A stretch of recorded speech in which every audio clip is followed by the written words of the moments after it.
everybody, thanks for coming out this afternoon. I just want to tell you a little bit about Limerick Treaty Suicide Prevention. We are a volunteer group patrolling the bridges of Limerick 3 nights a week, Sunday, Wednesday and Friday nights.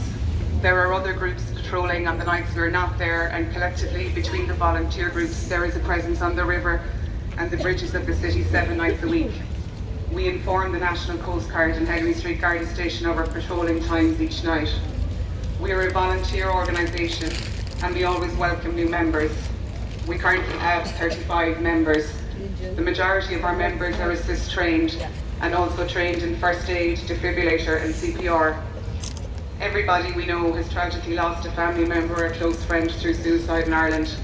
We will be holding another recruitment day in the coming weeks. Please keep an eye on our LTSP Facebook page for more information.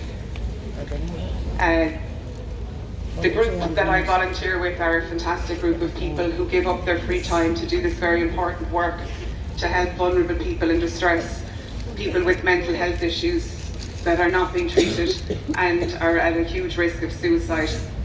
Ultimately, it should not be up to volunteer groups to pick up the inadequacies of our health service, but the reality is that it is. Funding needs to be injected by our government and locally into mental health services, especially at a time of epidemic and crisis, which we are currently experiencing. This time of year is a particularly hard time for people in the run-up to Christmas and the New Year. A lot of the time, a distressed person just wants to talk to someone, and we in our group, LTSP, are more than happy to have a chat with that person on the bridges when they're feeling low and vulnerable, and that's what we do. Unfortunately, it can often be far more serious, and at times we have no choice, given the seriousness of the situation, other than to call an ambulance and have that person admitted to A&E. 40% of people in distress have been offered prescription drugs. We don't see this as a solution and really believe that the long-term solution is a safe place where people could come to talk, and this would be far more helpful than discharging people from A&E with a prescription for medication. We try and encourage the mantra that it's good to talk and see this as far more beneficial. Services need to engage and communicate more and manage cases individually to try and find the best possible care plan for the person at risk.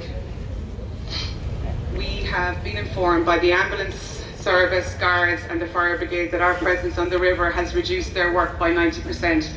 This highlights the vital service our team is providing. The monetary saving here alone in our government funding first response services needs to be immediately put back into mental health services.